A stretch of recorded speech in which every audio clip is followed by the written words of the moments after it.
Hola a todos, bienvenidos a Cuéntame de Ciencia, donde, como ya saben, desempacamos las investigaciones más fascinantes. Así es. Y hoy Prepárense. nos adentramos en un campo que suena a película de ciencia ficción. ¿De verdad? Bacterias que combaten el cáncer. Suena increíble, ¿verdad? Pero te aseguro que es ciencia real y muy prometedora. Me encanta. Tenemos un artículo científico que nos guiará en esta inmersión. ¿Ah? Se titula Producción y caracterización de una prometedora enzima lipasa derivada de microbios que se dirige a la expresión del gen BCL2 en el carcinoma hepatocelular. Wow. Publicado en la revista Microbial Cell Factories en 2025. Uf. Casi no me cabe en la lengua. Es un título largo, pero describe a la perfección el viaje científico que vamos a explorar. Imagínate.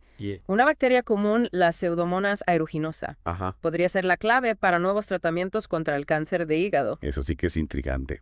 Los autores Amal M., Abokamer Ahmedzar, Abdelaziz Esrae Kaleskalkote y Lamia A.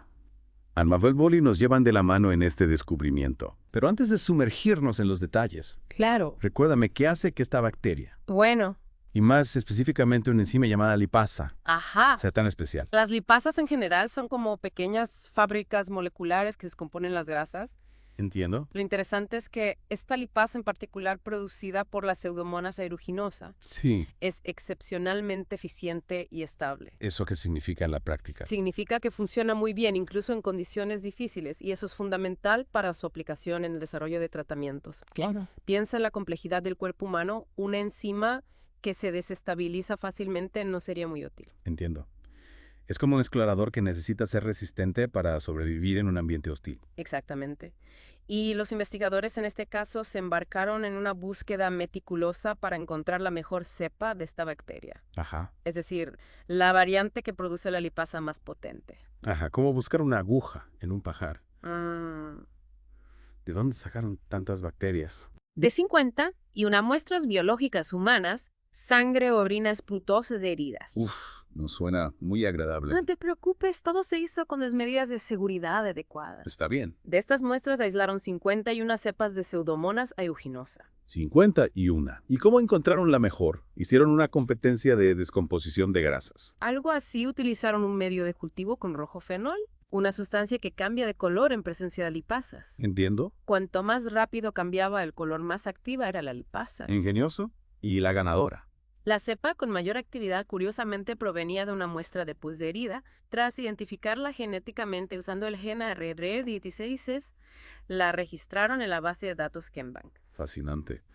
Entonces encontraron a su superestrella bacteriana. ¿Y cuál fue el siguiente paso? Querían potenciar aún más la producción de esta lipasa. Para ello, recurrieron a una técnica llamada mutagénesis. Mutagénesis. Suena a algo que haría un supervillano en una película. No te preocupes, es una técnica científica muy controlada. Básicamente induce cambios en el ADN de la bacteria para mejorar sus características. Ya veo. En este caso, usaron bromuro de tidio para generar mutantes que produjeran aún más lipasa. Es como una mejora genética a medida, ¿verdad? Exactamente. Y no solo eso, también optimizaron el cultivo de la bacteria experimentando con diferentes fuentes de carbón y nitrógeno. Un buffet para bacterias. Se podría decir así. Evaluaron la glucosa, la fructosa, la peptona, el extracto de levadura. Buscaban la dieta perfecta para maximizar la producción de lipasa. Ya imagino a los científicos observando a las bacterias con lupa. Más peptona, por favor. Y ajá, y no te olvides de la metodología de superficie de respuesta o MSR. MSR. MSR. Es una técnica estadística que les permite analizar la influencia de varios factores como el pH, la temperatura y el tiempo de incubación en la producción de lipasa. Es decir, encontrar la receta perfecta para la producción máxima. Exacto. Con la MSR identificaron las condiciones óptimas para que la bacteria produjera la mayor cantidad de lipasa posible. Impresionante. Es como si hubieran creado una fábrica de lipasas a nivel microscópico. Pero ¿de qué sirve tener tanta lipasa si no se puede usar? Buena pregunta. El siguiente paso fue purificar la lipasa, separarla de todos los demás componentes del cultivo. ¿Cómo se hace eso? Usando un filtro gigante. No exactamente. Usaron técnicas como la precipitación con sulfato de amonio y la cromatografía en columnas Cefadex AC100. Suena complicado. Lo es, pero esencial. Imagina que tienes una mezcla de arena y agua, quieres separar la arena del agua, ¿verdad? Claro. La purificación de la lipasa es similar, se usan técnicas para separar la lipasa de otros componentes del cultivo, obteniendo una muestra pura. Entiendo. como un proceso de refinamiento para obtener la esencia de la lipasa. Exacto, y una vez que la tuvieron pura, la caracterizaron, es decir, determinaron su peso molecular, su estabilidad a diferentes temperaturas y pH. Información vital para saber cómo usarla, ¿verdad? Totalmente conocer estas características les permite a los científicos saber cómo usar la lipasa de manera efectiva, especialmente en el contexto de un tratamiento contra el cáncer. Esto se pone cada vez más interesante. Hasta ahora hemos hablado de la lipasa, su producción y purificación, pero ¿cómo se relaciona todo esto con el cáncer de hígado? Esa es la parte más emocionante de este estudio. Los investigadores querían saber si esta lipasa, además de ser eficiente y estable, tenía algún potencial para combatir el cáncer. Ya tiene. ¿Sí? Específicamente la probaron contra el carcinoma hepatocelular, CHC, un tipo de cáncer de hígado muy agresivo y con pocas opciones de tratamiento. Suena terrible. ¿Y cómo la probaron? Usaron la prueba MTT, un ensayo que mide la viabilidad celular. Básicamente les dice qué tan bien sobreviven las células después de ser expuestas a la lipasa, y los resultados fueron sorprendentes. Pero eso te lo contaré en la siguiente parte de nuestra inmersión. No me dejes con la intriga. Tendré que esperar para saber si esta lipasa es realmente la heroína que estamos buscando. No te preocupes, la espera valdrá la pena. Como te decía, quedamos en la intriga de la efectividad de esta lipasa contra el carcinoma hepatocelular, ¿verdad? Exacto. Nos dejaste suspenso justo cuando las cosas se ponen interesantes. Cuéntame qué revelaron las pruebas con la lipasa. Bueno, los investigadores utilizaron dos tipos de células para sus pruebas. Ajá. Células EP2, que son células de cáncer de hígado, y células Vero, que son células sanas. ¿Y por qué era necesario usar dos tipos de células? Es crucial determinar si la lipasa actúa de forma específica contra las células cancerosas sin afectar a las células sanas. Perdón. Imagínate un tratamiento que elimina el cáncer, pero daña otros órganos, sería un desastre. Tienes toda la razón, sería como apagar un incendio con gasolina. ¿Y qué sucedió con las células sanas, las células Vero? ¿Sufrieron algún daño? Para evaluar la toxicidad en las células Vero, utilizaron el ensayo MTC. Este ensayo mide la viabilidad celular. Ajá. Es decir, qué tan bien sobreviven las células después de ser expuestas a la lipasa. Ya veo. ¿Y qué encontraron? La lipasa resultó ser tóxica para las células sanas. Para nada. La viabilidad de las células Vero se mantuvo casi al 100%, incluso con concentraciones bastante altas de lipasa. Esto indica que la lipasa, al menos en las condiciones de la prueba, no representa un riesgo para las células sanas. Eso es una gran noticia. Significa que la lipasa podría atacar el cáncer sin causar daños colaterales. Pero ahora la pregunta del millón, ¿qué pasó con las células cancerosas, las células EP2? Prepárate para sorprenderte. La lipasa mostró un potente efecto citotóxico contra las células EP2, en otras palabras. A lipasa las estaba eliminando. Increíble. ¿Y cómo lograron medir ese efecto? Contaban las células muertas una por una. Jaja, no exactamente determinaron la IC50, que es la concentración de lipasa necesaria para inhibir el 50% del crecimiento de las células cancerosas. Es decir, la cantidad de lipasa necesaria para reducir a la mitad la población de células cancerosas. ¿Y cuál fue el resultado? La IC50 fue de 70 y 8,21. Un PALE es un resultado muy significativo, ya que indica que la lipasa es efectiva para combatir el cáncer de hígado a concentraciones relativamente bajas. Es un descubrimiento asombroso. Pero, ¿cómo lo hace la lipasa? ¿Cuál es su mecanismo de acción contra las células cancerosas? Las desintegra, las envenena, les hace cosquillas hasta la muerte. Aunque las cosquillas mortales serían una forma interesante de combatir el cáncer, la realidad es un poco más compleja para desentrañar el misterio. Los investigadores analizaron la morfología de las células EP2 después del tratamiento con la lipasa. Morfología. Te refieres a su forma, ¿verdad? Exacto, y observaron cambios drásticos. Las células tratadas con lipasa se volvieron redondas y comenzaron a flotar en el medio de cultivo, un claro indicio de muerte celular. En contraste, las células sanas mantenían su forma normal. Esto confirmaba que la lipasa actuaba de forma selectiva contra las células cancerosas. Es como si la lipasa reconociera las células cancerosas y las atacara directamente. Es una buena analogía, pero la investigación no se detuvo ahí. Para comprender mejor el proceso de muerte celular, utilizaron una técnica llamada citometría de flujo. Citometría de flujo. Esa no es la técnica que usa láseres para analizar células. Sí.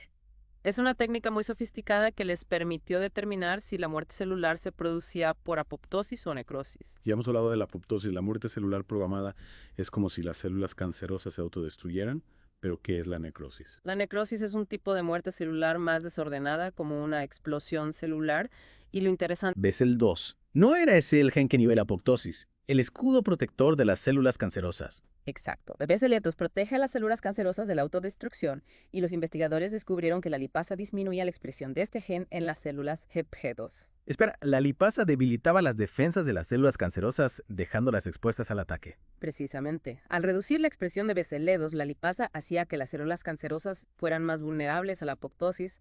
Era un golpe doble: por un lado, las atacaba directamente y por otro les quitaba su armadura protectora. Es una estrategia brillante. La lipasa no solo es una guerrera, sino también una estratega. Me gusta esa imagen. Este hallazgo es crucial, ya que sugiere que la lipasa podría ser una herramienta muy valiosa en la lucha contra el cáncer de hígado. Sin duda. Y todo esto gracias a una bacteria que encontramos en, digamos que en lugares no muy clamorosos. La naturaleza está llena de sorpresas y la ciencia nos ayuda a descubrirlas y utilizarlas para nuestro beneficio. ¿Quién hubiera imaginado que una bacteria común, la Pseudomonas aeruginosa, podría albergar una enzima con un potencial tan prometedor? Es una historia que nos llena de esperanza y me hace pensar, ¿qué otras maravillas medicinales se esconden en el mundo microscópico esperando ser descubiertas? Es una pregunta fascinante. Hay un universo entero por explorar y cada nuevo descubrimiento nos acerca un poco más a la cura de enfermedades que hoy parecen invencibles. Es un pensamiento reconfortante. Y este estudio nos recuerda que la solución a los grandes problemas de la humanidad puede estar en los lugares más inesperados. Exactamente, a veces las respuestas están justo frente a nosotros esperando ser descubiertas y la ciencia, con su rigor y su curiosidad, nos guía en ese viaje de descubrimiento. Es realmente inspirador pensar que una simple bacteria que podríamos encontrar en cualquier lugar podría ser la clave para combatir una enfermedad tan compleja como el cáncer. Absolutamente, y este estudio nos muestra el poder de la investigación científica, la capacidad de observar, analizar y comprender los mecanismos más intrincados de la naturaleza. Sí, totalmente empezaron con una bacteria como la Pseudomonas aeruginosa y la encontraron en muestras biológicas humanas. No es precisamente un entorno glamoroso, ¿verdad? Cierto, sangre, orina, esputo, incluso pus de heridas, ¿no pensarías que en esos lugares se esconde una posible solución para el cáncer de hígado? Exacto, pero ahí estaba camuflada entre otras bacterias, esta pequeña maravilla con el potencial de combatir el carcinoma hepatocelular. Y gracias al trabajo meticuloso de los investigadores, la aislaron, la estudiaron, la entrenaron para producir más lipasa y finalmente comprobaron su efectividad contra las células cancerosas. Y no solo eso, también descubrieron que no dañaba las células sanas, un punto crucial para cualquier tratamiento contra el cáncer. Totalmente, los efectos secundarios de los tratamientos actuales como la quimioterapia pueden ser devastadores. Encontrar tratamientos más específicos y con menos efectos secundarios es un objetivo fundamental en la lucha contra el cáncer. Sin duda, este estudio nos da una razón para ser optimistas, aunque aún queda mucho por investigar. Es un paso importante en la dirección correcta. Es como si cada estudio encendiera una pequeña luz en la oscuridad, y poco a poco, con cada nueva luz, la oscuridad se va disipando. Me gusta esa analogía. La investigación científica es una batalla constante contra lo desconocido, pero cada avance, por pequeño que sea, nos acerca a la victoria. Este estudio particular nos recuerda que la solución a los grandes problemas de la humanidad puede estar en los lugares más inesperados. A veces las respuestas están justo frente a nosotros, esperando ser descubiertas. Exactamente. Y la ciencia, con su método riguroso y su curiosidad insaciable, nos guía en ese viaje de descubrimiento. Bueno, hemos llegado al final de nuestra inmersión en el fascinante mundo de las enzimas y su potencial para combatir el cáncer. Hemos aprendido sobre la lipasa, la Pseudomonas aeruginosa, la mutagénesis, la purificación de enzimas, el carcinoma hepatocelular, la apoptosis de necrosis y hasta el gen BCE2. Ha sido un viaje intenso, pero lleno de descubrimientos. Y esperamos que este episodio de Cuéntame de Ciencia te haya inspirado a seguir explorando el maravilloso mundo de la ciencia. Recuerda, la ciencia no es solo para los científicos, es para todos que tienen curiosidad por el mundo que nos rodea. Hasta la próxima.